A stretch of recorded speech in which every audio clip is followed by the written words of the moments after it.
The wind howled outside as if protesting the emptiness within the old house. I stood by the window, watching the bare trees sway like skeletal fingers reaching for the moon. The isolation of the countryside was supposed to be a solace, a break from the bustling chaos of city life. But tonight, it felt oppressive, almost malevolent. The house had belonged to my great-uncle, a man I scarcely remembered. He passed away a few months ago, leaving the property to me in his will. A sprawling, dilapidated mansion that stood on the outskirts of a small town. It seemed a perfect retreat for a writer looking for inspiration.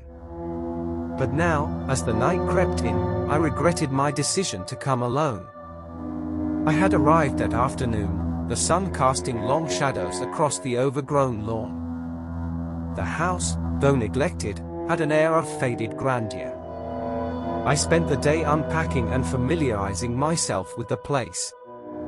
It was vast, with countless rooms filled with antique furniture covered in white sheets. Dust motes danced in the shafts of light that pierced through the heavy curtains.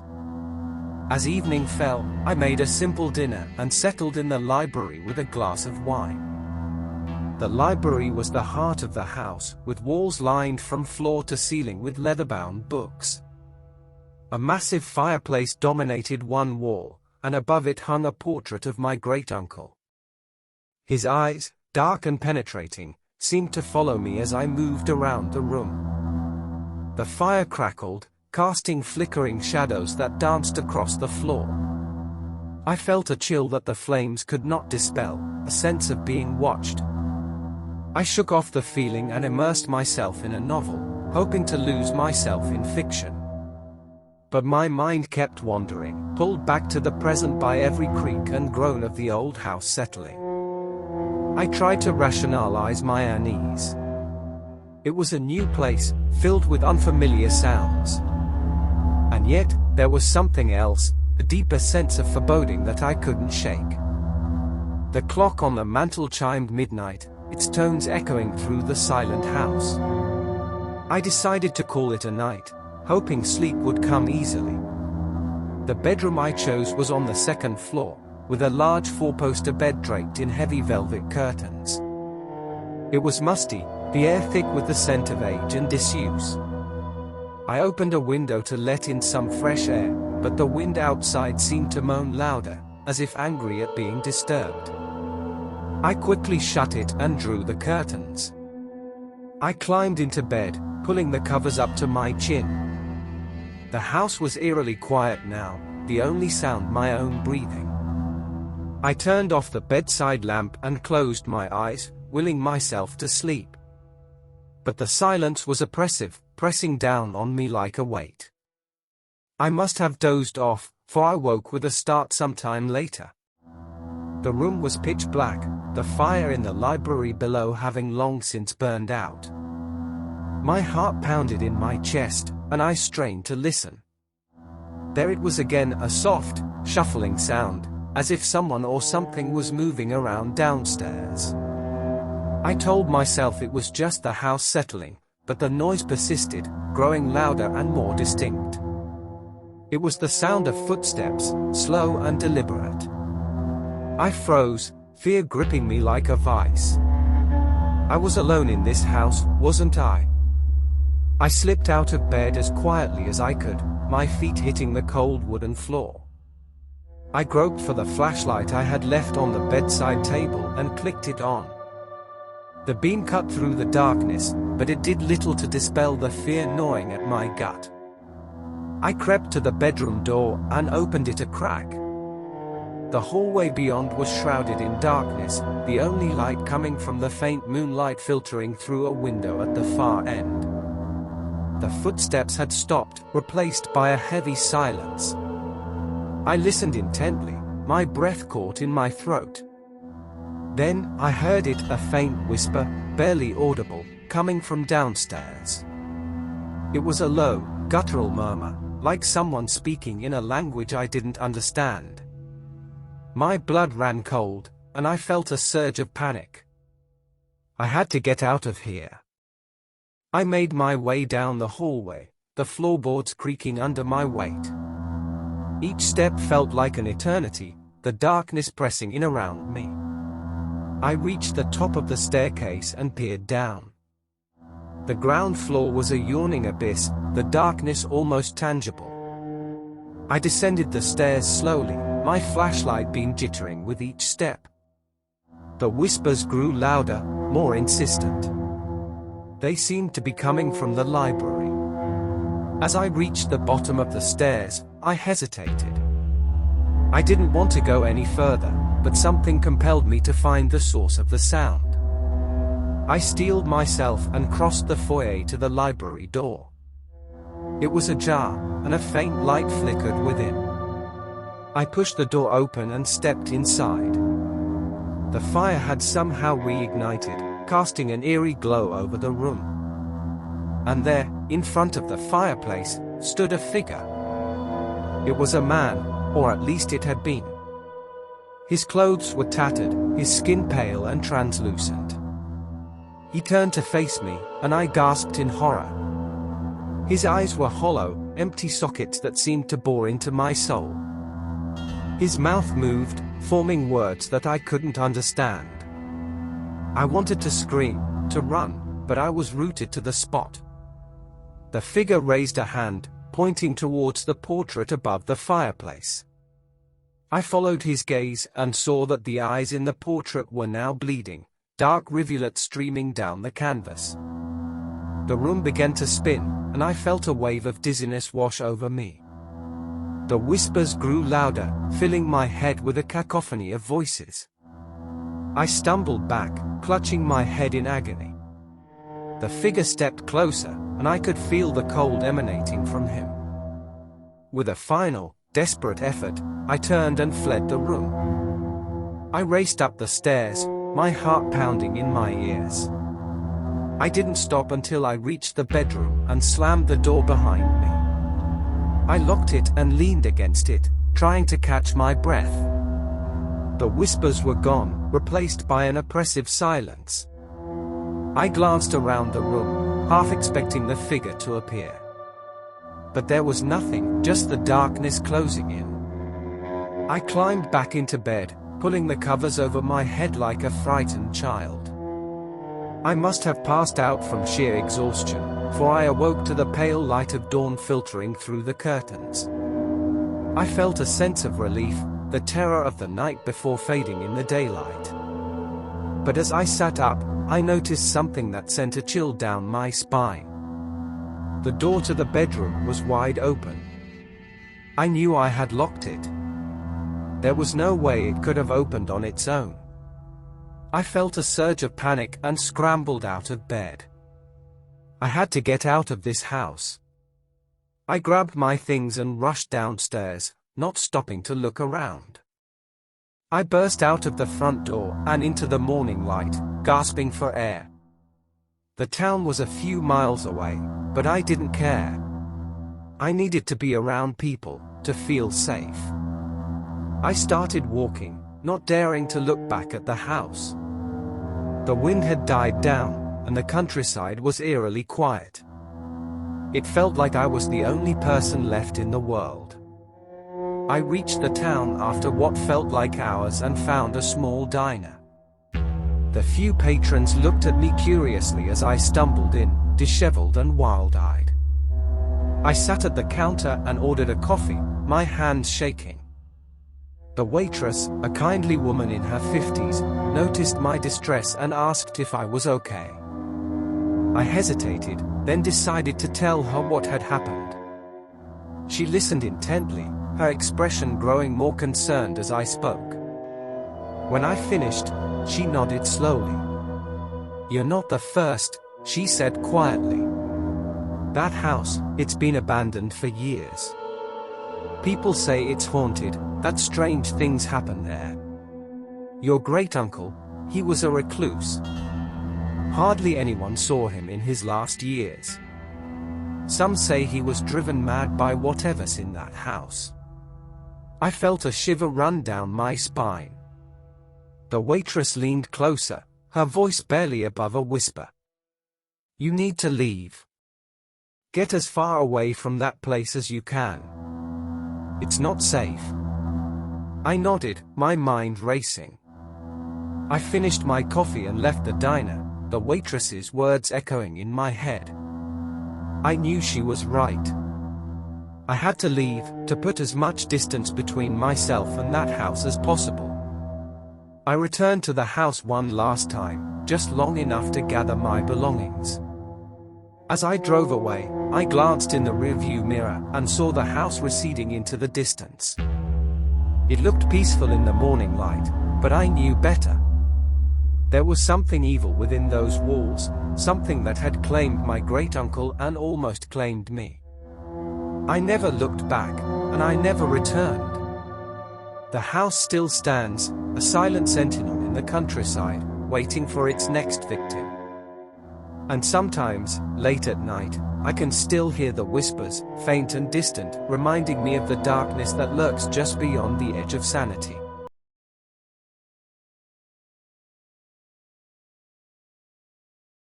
When I decided to house-sit for my aunt, I never imagined that her quaint Victorian home in the small town of Millfield would become the setting for my most terrifying experience. It was a chance to escape the city and immerse myself in peace and quiet, a perfect environment for working on my latest novel. But what I encountered in that house was far from peaceful. My aunt's home stood on the outskirts of town, beautiful relic of the past with its ornate woodwork and wide, wraparound porch. She had inherited it from her parents, and it had been in our family for generations. The townspeople spoke of it fondly, but always with a hint of reverence, as if there was something more to the house than met the eye. I arrived on a chilly autumn afternoon. The leaves were turning brilliant shades of red and gold, and the air carried a crispness that invigorated me. My aunt had already left for her 2-week vacation, leaving me a note with instructions and a key under the doormat. "Make yourself at home," she had written. "And don't forget to feed Mr. Whiskers." Mr. Whiskers was her elderly cat, a fluffy black creature with piercing green eyes. He greeted me at the door with a yowl, winding around my legs as if sizing me up. I bent down to scratch his head, and he purred loudly, his eyes never leaving mine. The house was exactly as I remembered it from my childhood visits, warm and inviting, with the faint smell of lavender and old wood. I spent the first hour unpacking and familiarizing myself with the rooms. The kitchen was spacious, with a large oak table and an old-fashioned stove. The living room boasted a grand fireplace, perfect for cozy evenings. As the sun dipped below the horizon, I settled in with a cup of tea and a book. Mr. Whiskers curled up on the armchair next to me, his steady breathing a comforting presence. The house creaked and groaned with the wind, but it was nothing unusual for an old building. Or so I thought. It was around midnight when I first heard it, a faint tapping sound, like someone gently knocking on a door. I looked up from my book, my heart skipping a beat. The sound came again, this time more insistent. I set my book aside and listened carefully. The tapping seemed to be coming from upstairs. I told myself it was probably just a loose shutter or a branch brushing against the window. But curiosity got the better of me. I grabbed a flashlight and made my way up the creaky staircase, the tapping growing louder with each step. The upstairs hallway was dimly lit by a single bulb, casting long shadows that danced on the walls. I followed the sound to the guest bedroom at the end of the hall. The door was slightly ajar, and the tapping had stopped. I pushed the door open and shone the flashlight around the room. Everything seemed in order, the bed neatly made, the curtains drawn, and no sign of anything amiss. I sighed in relief and turned to leave, but just as I did, I caught a glimpse of movement out of the corner of my eye. I swung the flashlight back, the beam landing on the closet door. It was slightly open, a sliver of darkness peeking through. My pulse quickened, and I took a hesitant step forward. I reached out, my hand trembling, and pulled the door open. The closet was empty, just a few old coats hanging limply. I let out a nervous laugh, chiding myself for being so jumpy. I closed the closet door and went back downstairs, deciding it was best to get some sleep. The next few days were uneventful, and I started to relax. I spent my time writing, exploring the town, and enjoying the tranquility. Mr. Whiskers was my constant companion, always nearby with his watchful green eyes. Yet, at night, I couldn't shake the feeling of being observed. It was on the fifth night that things took a darker turn. I was lying in bed, drifting off to sleep, when I heard the tapping again. This time, it was louder and more urgent. I sat up, my heart pounding. The sound was coming from the attic. I had always found attics creepy, with their dark corners and the sense of forgotten memories. But I couldn't ignore the noise. I grabbed the flashlight and made my way to the attic door. It was old and heavy, the kind that creaked loudly when opened. I hesitated, my hand on the doorknob, then mustered my courage and pulled it open. The attic stairs were narrow and steep, each step creaking under my weight. The air grew colder as I ascended, and I could see my breath in the dim beam of the flashlight. The tapping had stopped, replaced by an oppressive silence. The attic was cluttered with old furniture, trunks, and boxes covered in dust. I scanned the room with the flashlight, my heart racing. There was nothing out of the ordinary, just the remnants of a bygone era. But then, something caught my eye, a small, ornate box on a dusty table in the corner. I approached the box cautiously. It was intricately carved with strange symbols, unlike anything I had seen before. I felt a strange compulsion to open it, despite a voice in my head screaming at me to leave it alone. I lifted the lid, and a rush of cold air swept through the attic. Inside the box was a bundle of old letters, tied with a faded ribbon. I picked them up, noticing the delicate handwriting on the yellowed paper. They were love letters, addressed to my great-grandmother. I felt a pang of guilt for intruding on such personal correspondence, but curiosity got the better of me. As I read through the letters, a chilling realization dawned on me. They spoke of a forbidden love, secret meetings, and a vow to be together forever. The final letter was different, written in a hurried, desperate hand.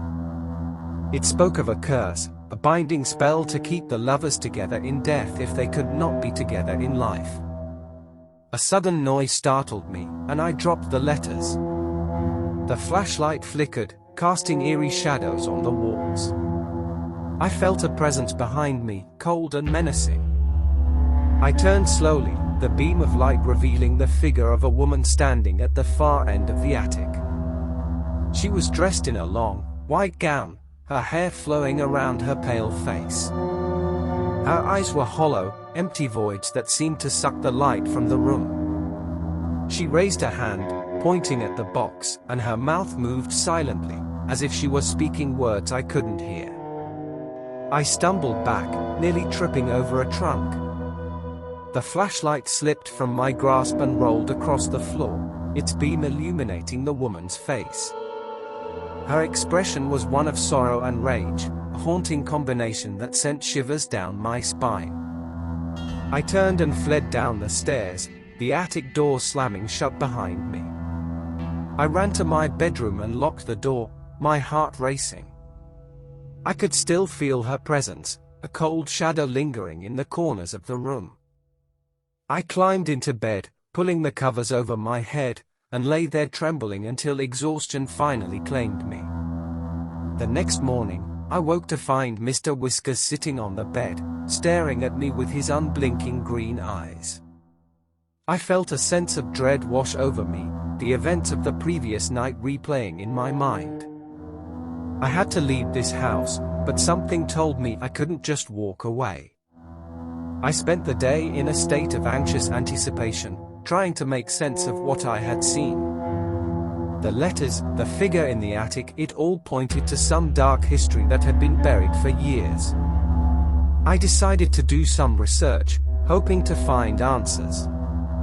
The town library was small but well stocked with historical records.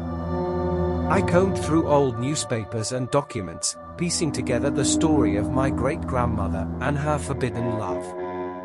It was a tragic tale, ending with her lover's mysterious disappearance and her untimely death.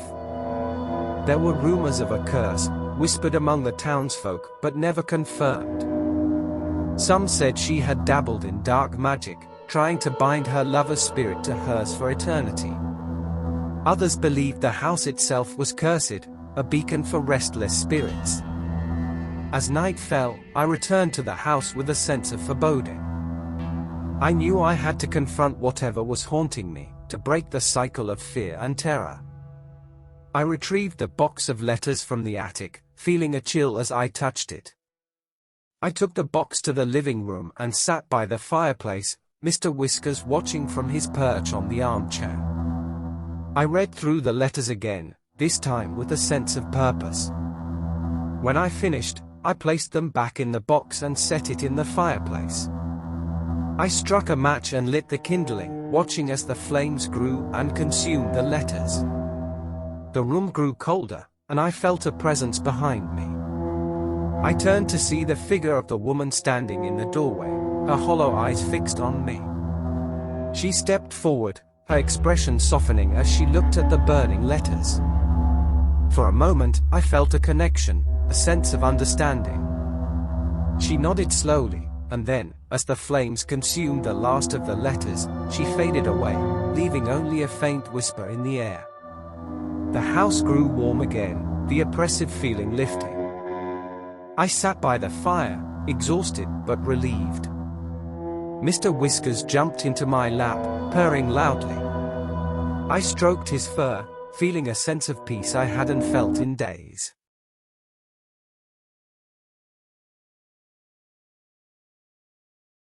I had always been a skeptic when it came to the supernatural.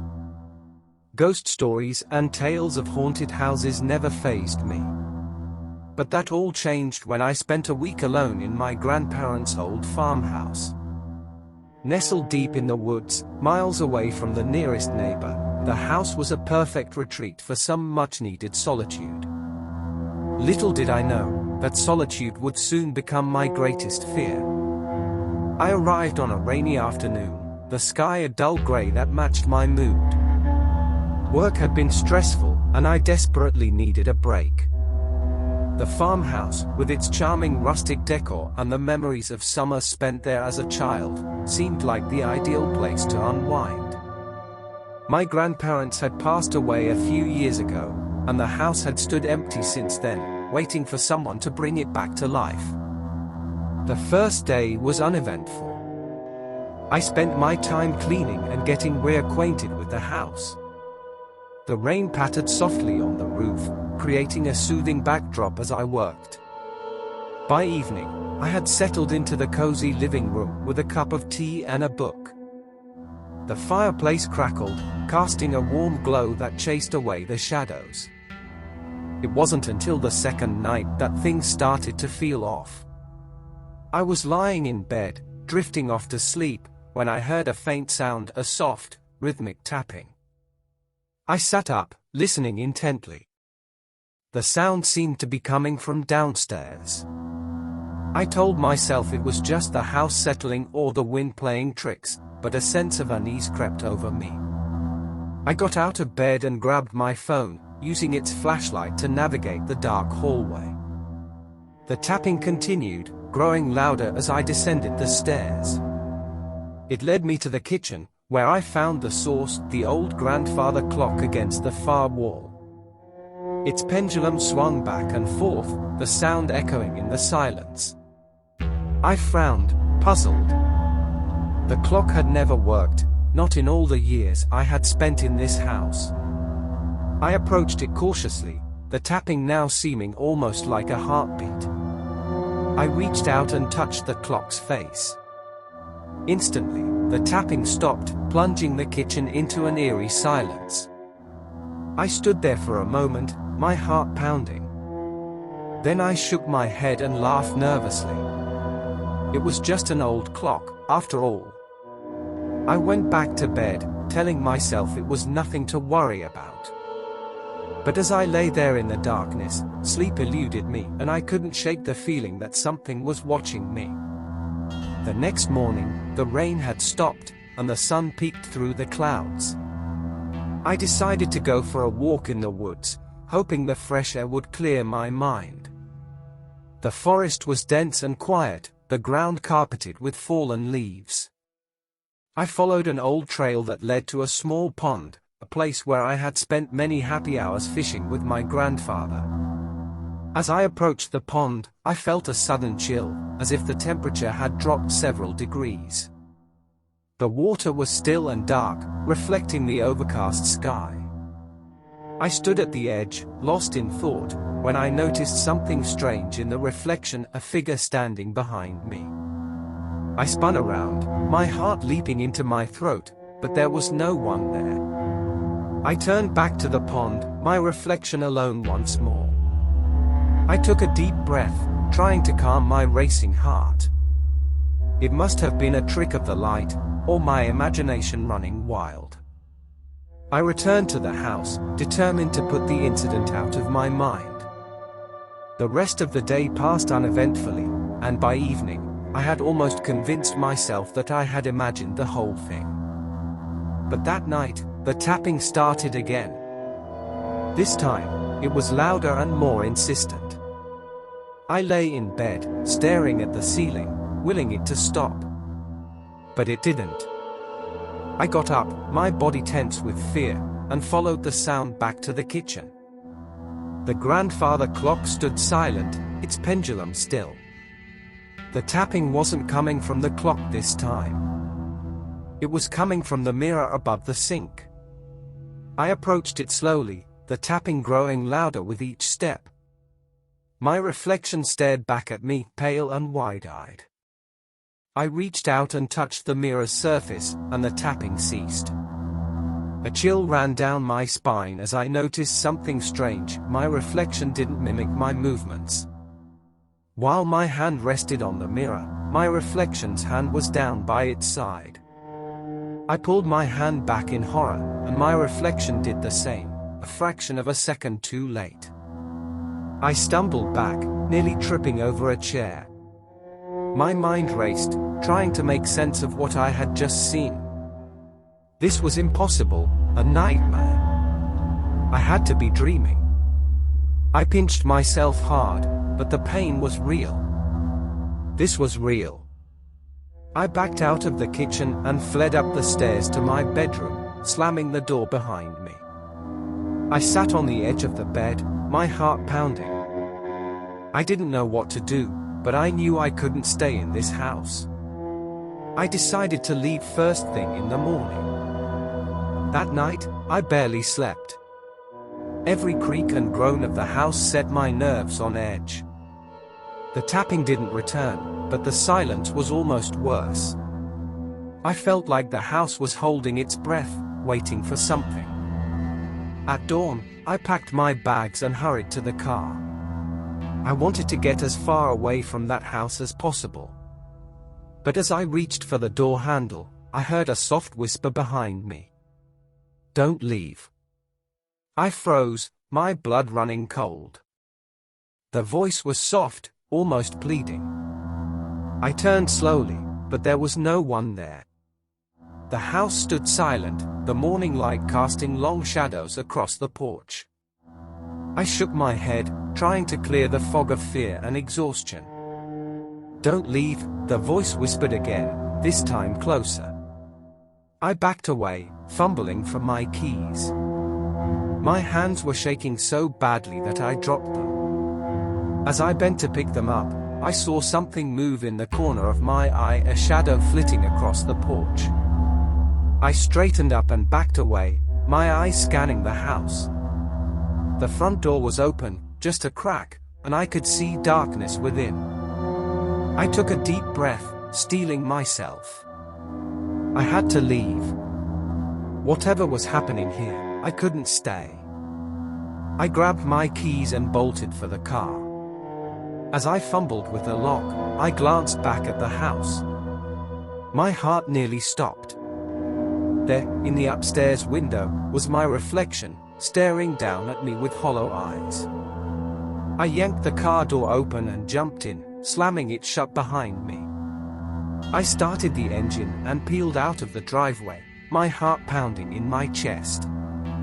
I didn't stop until I reached the next town, where I found a motel and checked in, desperate for some rest. That night, I lay in the motel bed, staring at the ceiling. I couldn't shake the image of my reflection in the window, those empty eyes following me. I told myself it was over, that I was safe now. But deep down, I knew that wasn't true. I awoke in the middle of the night to a soft tapping sound. I sat up, my heart racing. The sound was coming from the bathroom. I got out of bed and approached the bathroom door, my hands trembling. The tapping grew louder, more insistent. I pushed the door open and turned on the light. The mirror above the sink was fogged over, and in the center, a message was written in the condensation, "Don't leave." I stumbled back, my mind reeling. How was this possible? I had left the house. I was miles away. But the tapping continued, and the message was clear. I had brought something with me. The rest of the week was a blur of fear and exhaustion. The tapping followed me wherever I went, always coming from the mirrors. I couldn't escape it. Every time I looked into a reflective surface, I saw my reflection, but it wasn't me. It watched me with those hollow eyes, a silent, malevolent presence that filled me with dread. I tried to avoid mirrors, but it was impossible. They were everywhere, in bathrooms, in shop windows, in car mirrors. The tapping never stopped, a constant reminder that I was being watched. I returned to the farmhouse, desperate for answers. I scoured the house for any clue that might explain what was happening. In the attic, I found an old journal belonging to my great-grandmother. It detailed her fascination with the occult, her experiments with mirrors as portals to other realms. She had written about a ritual, a way to bind a spirit to a mirror, trapping it between worlds. She had warned of the dangers, of the risk of becoming trapped herself. Her final entry was a desperate plea for help, a confession that she had made a terrible mistake. I knew what I had to do. I gathered all the mirrors in the house and placed them in the attic. I followed the instructions in the journal, performing the ritual to break the binding. As I chanted the final words, the air grew cold, and the mirrors began to shake. A dark figure appeared in the largest mirror, its hollow eyes staring back at me. It reached out, its hand pressing against the glass. I felt a surge of fear, but I continued the ritual, my voice steady. The figure began to fade, the glass cracking and splintering. With a final, ear-splitting crack, the mirror shattered, and the figure disappeared. The air grew warm again, and the house fell silent. I collapsed to the floor, exhausted but relieved. It was over. Or so I thought. As I left the house, I caught a glimpse of my reflection in a shard of broken glass. It stared back at me with hollow eyes, a twisted smile playing on its lips. The tapping began anew, a reminder that some things can never be escaped. I live with the fear now, knowing that my reflection is always watching, waiting. And every night, as I lie in bed, I hear the soft, rhythmic tapping, a haunting reminder of the unseen watcher that follows me wherever I go.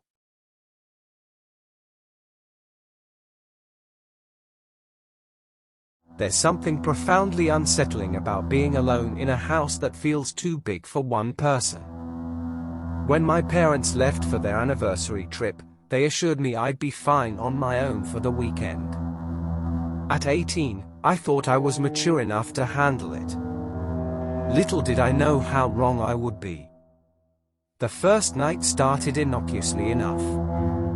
The sky was clear, the air was cool, and the house felt like my domain. I ordered Chinese takeout, settled in front of the TV, and lost myself in a marathon of horror movies. Ironically, I thought it would be fun to scare myself a little. Reality, as it turned out, had other plans. It was nearing midnight when the storm rolled in. Thunder rumbled in the distance, and lightning illuminated the room with brief, ghostly flashes. I found it exhilarating at first, the perfect backdrop for my spooky movie night. But as the wind picked up and the rain began to lash against the windows, my sense of security began to erode. I was halfway through The Conjuring when the power went out, plunging the house into sudden darkness. I cursed under my breath, fumbling for my phone to use as a makeshift flashlight.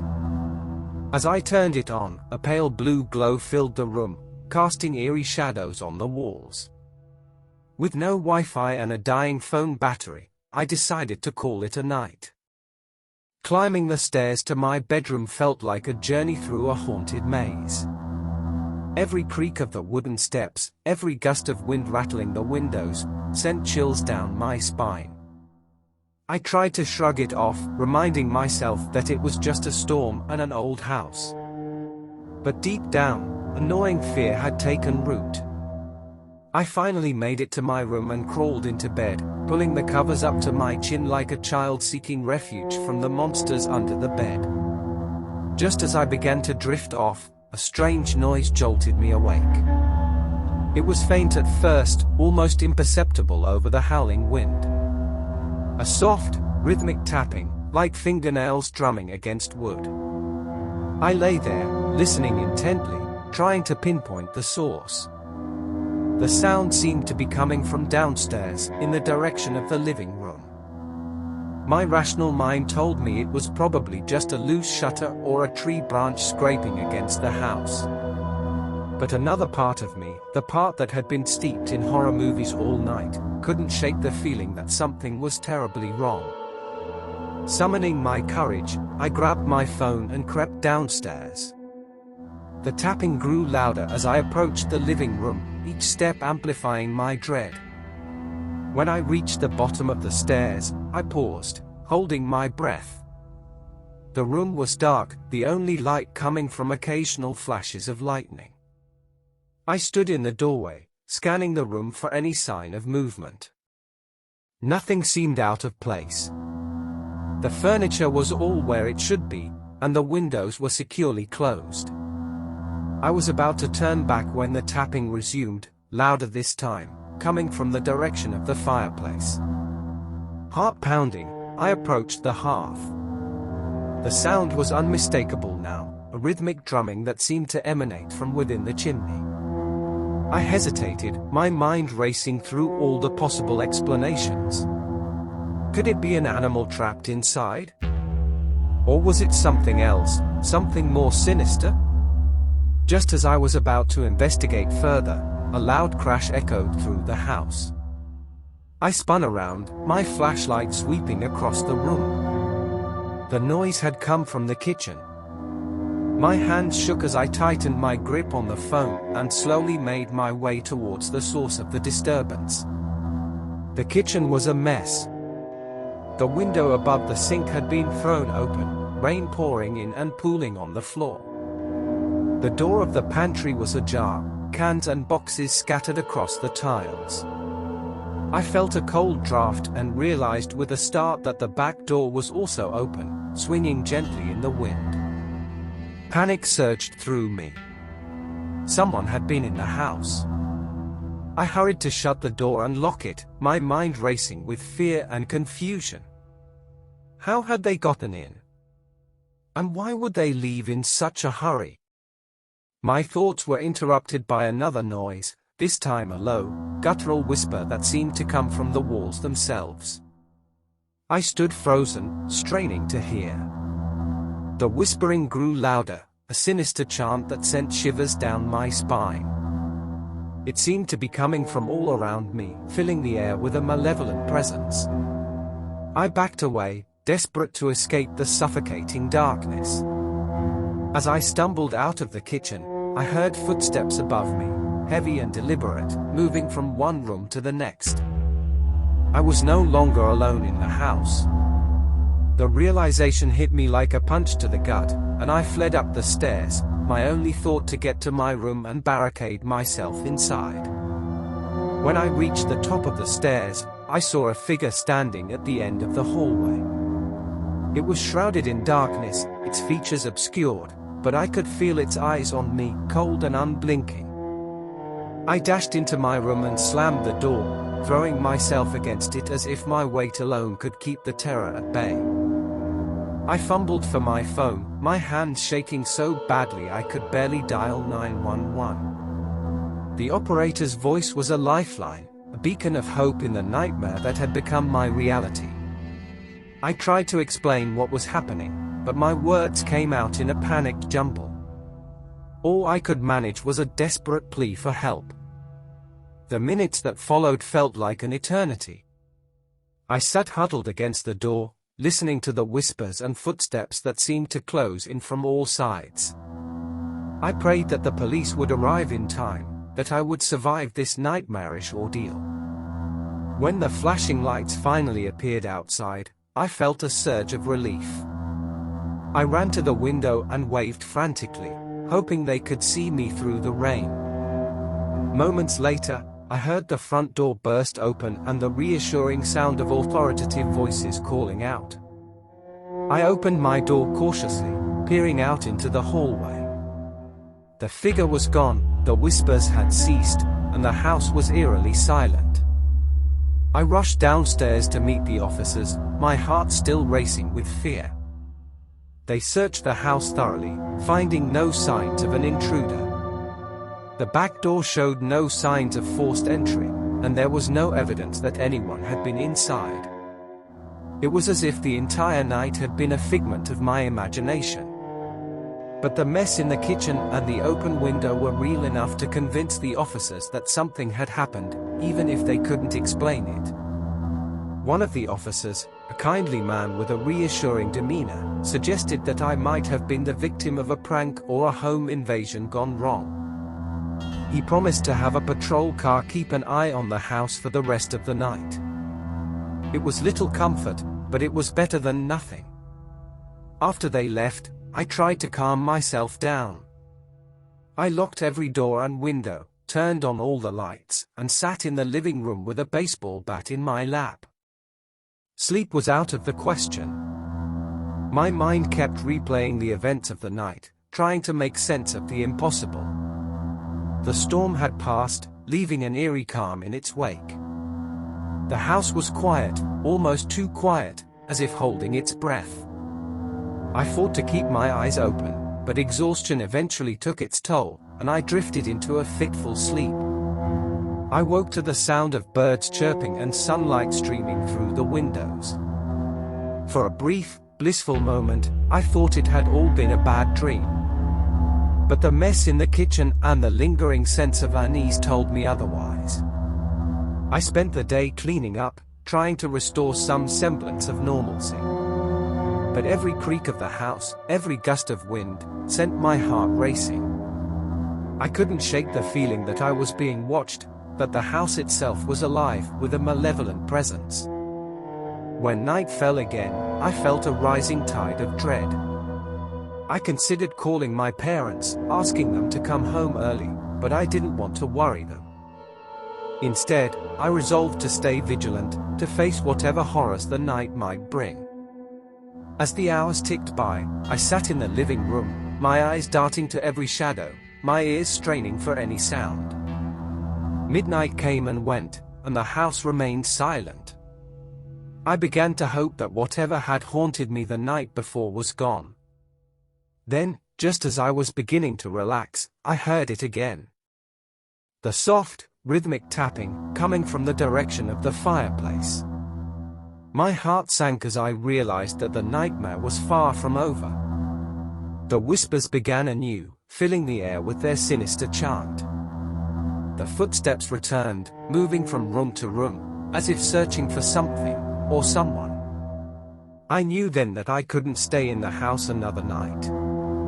I grabbed my keys and my phone, and without looking back, I fled into the night.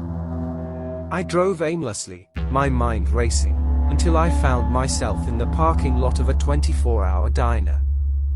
I went inside, seeking refuge in the bright, bustling atmosphere. As I sat at the counter, sipping a cup of coffee, I tried to make sense of what had happened. Had I imagined it all? Was it some kind of hallucination brought on by stress and isolation? Or was there something truly evil lurking in my home? I didn't have the answers, and I wasn't sure I wanted to know. All I knew was that I couldn't go back. The house that had once been my sanctuary had become a place of terror, and I needed to escape its grasp. I called my parents and told them everything. They were understandably alarmed and promised to come home immediately. In the meantime, I decided to stay at a friend's place. As I drove away from the diner, I felt a strange mix of relief and unease.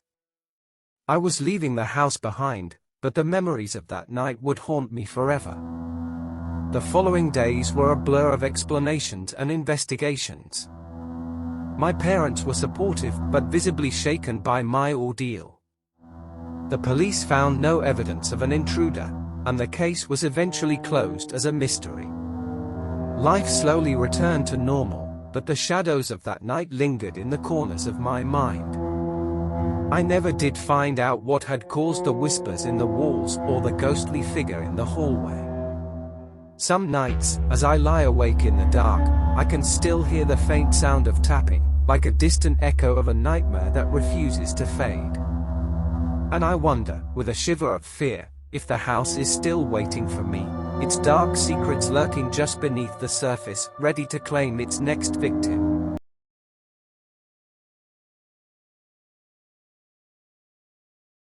Being alone at home was something I used to look forward to. With my parents gone for the weekend and my sister away at college, I had the house all to myself. It was a chance to unwind, catch up on reading, and just enjoy the solitude. But I had no idea that this time, my sanctuary would turn into a place of unimaginable terror. Friday night started innocuously enough. After finishing my homework, I cooked myself a simple dinner and settled in the living room with a new thriller novel.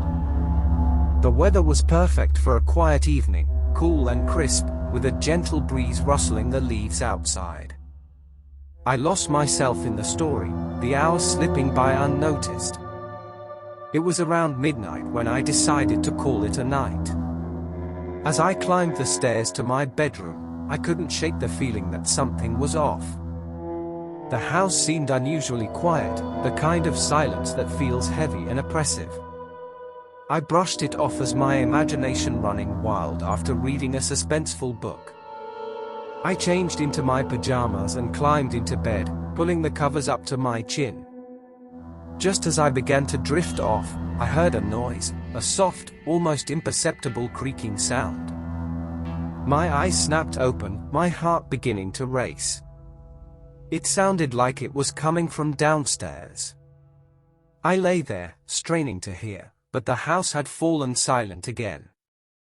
I told myself it was probably just the old house settling or a tree branch scraping against the window.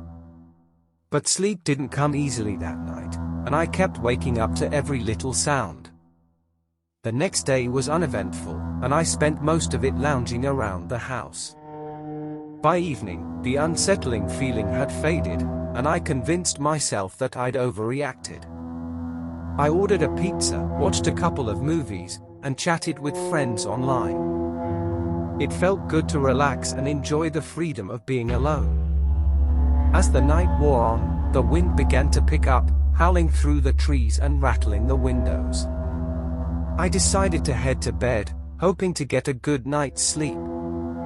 But as I turned off the lights and climbed under the covers, the uneasy feeling returned. I woke up in the middle of the night to a strange sound. It was a soft, rhythmic tapping, like someone gently knocking on a door. My heart pounded as I lay there, listening. The tapping continued, growing louder and more insistent. It seemed to be coming from downstairs, near the front door. Summoning my courage, I grabbed my phone and crept out of bed. I tiptoed down the stairs, my pulse quickening with each step. When I reached the bottom, I saw that the front door was slightly ajar, swaying gently in the wind. Panic surged through me. I was sure I had locked it before going to bed. I approached the door cautiously, my phone's flashlight casting long shadows on the walls. The tapping had stopped, replaced by an eerie silence. I quickly shut and locked the door, my mind racing with fear and confusion. How had the door been opened? And who, or what, had been knocking? I checked all the windows and doors, making sure they were securely locked. Then I returned to my room, feeling a bit safer but still on edge. I tried to go back to sleep, but every creak and groan of the house kept me awake. The next day, I couldn't shake the feeling that something was wrong. I went about my usual routine, but my mind was constantly drifting back to the events of the night before. I called my parents to check in, but I didn't mention the strange occurrences. I didn't want to worry them or sound paranoid. That evening, as the sun began to set, the oppressive silence returned. The house felt different, almost as if it were alive and watching me. I tried to distract myself with TV, but I couldn't focus. Every noise made me jump, and my nerves were on edge. Just as I was about to head to bed, the power went out. The house was plunged into darkness, and my heart skipped a beat. I fumbled for my phone, using its flashlight to navigate through the pitch-black rooms. As I made my way to the kitchen to check the fuse box, I heard it again, the tapping. This time, it was coming from the basement. I stopped in my tracks, my blood turning to ice. The basement was the one place I had always found creepy, even in broad daylight. The thought of going down there in the dark was terrifying, but I knew I had to check it out. I steeled myself and made my way to the basement door. I opened it slowly, the old hinges creaking ominously. The staircase descended into complete darkness, and the air was cold and damp. I took a deep breath and started down the stairs, my flashlight casting eerie shadows on the walls. As I reached the bottom, the tapping grew louder. It seemed to be coming from behind a stack of old boxes in the corner. My hand shook as I moved the boxes aside, revealing a small wooden door set into the wall. It was an old, weathered door, the kind that looked like it hadn't been opened in decades. The tapping continued, louder and more insistent. I hesitated, my mind racing with fear and curiosity. What could be behind that door? Was it an animal trapped inside? Or something else, something far more sinister? Summoning every ounce of courage, I reached out and turned the doorknob. The door creaked open, revealing a dark, narrow passageway. I shone my flashlight into the darkness, but I couldn't see the end of the tunnel. The tapping had stopped, replaced by an eerie silence. I stepped into the passageway, the cold air chilling me to the bone. The walls were lined with old, crumbling bricks, and the floor was covered in a thick layer of dust. I walked slowly, my flashlight barely piercing the darkness. After what felt like an eternity, I reached the end of the passageway. It opened into a small, dimly lit room. In the center of the room was an old, wooden table, covered in dust and cobwebs. On the table lay a large, leather-bound book, its cover adorned with strange symbols. I approached the table cautiously, my curiosity outweighing my fear. I reached out and touched the book, its leather cover cool and rough under my fingers. I opened it slowly, the pages yellowed with age and filled with handwritten notes and drawings. As I flipped through the pages, a sense of dread washed over me. The book was filled with detailed accounts of dark rituals and summoning ceremonies. The drawings depicted monstrous creatures and twisted, unnatural forms. I realized with horror that this was no ordinary book, it was a grimoire, a book of dark magic. I slammed the book shut, my hands trembling. I needed to get out of there, to put as much distance between myself and that accursed room as possible. I turned to leave, but as I did, I heard a low, guttural whisper. It was coming from the shadows. I backed away, my flashlight flickering as I scanned the room. The whispering grew louder, filling the air with a malevolent presence. I felt a cold hand brush against my arm, and I screamed, stumbling backwards. I ran back through the passageway, my heart pounding in my chest. I could hear footsteps behind me, heavy and deliberate, echoing through the narrow tunnel. I reached the basement stairs and scrambled up, slamming the door behind me. I locked the basement door and leaned against it, my breath coming in ragged gasps. The house was silent once more, but the sense of dread lingered. I knew I couldn't stay there any longer. I grabbed my keys and fled the house, not looking back. I drove aimlessly through the night, my mind racing with fear and confusion. I finally pulled into a motel parking lot and checked into a room, desperate for a place to hide. As I lay on the lumpy bed, tried to make sense of what had happened. Had I really found a grimoire in the basement? And what was the source of the whispers and footsteps? The next morning, I called my parents and told them everything. They were understandably concerned and promised to come home as soon as possible. In the meantime, I stayed at the motel, too afraid to return to the house. When my parents arrived, we went back to the house together. It looked just as it always had, quiet and unassuming. But the sense of unease lingered, and I couldn't shake the feeling that we were being watched. We went down to the basement, but the wooden door and the passageway were gone. There was no sign of the grimoire or the room I had found. It was as if the entire experience had been a nightmare, a figment of my imagination. But I knew what I had seen, and the fear was real. We decided to stay with relatives for a while, giving us time to figure out what to do next. The house remained empty, its secrets hidden behind a facade of normalcy. As the weeks passed, I tried to move on with my life. But the memory of that night haunted me. I couldn't shake the feeling that the house was still watching, waiting for the right moment to reveal its dark secrets once more. One night, as I lay in bed, I heard a familiar sound, a soft, rhythmic tapping. My heart skipped a beat, and I sat up, listening intently. The tapping grew louder, echoing through the silence. It was coming from the walls. I knew then that I would never be free of the house. Its dark presence had marked me, and the whispers of the forgotten would follow me wherever I went.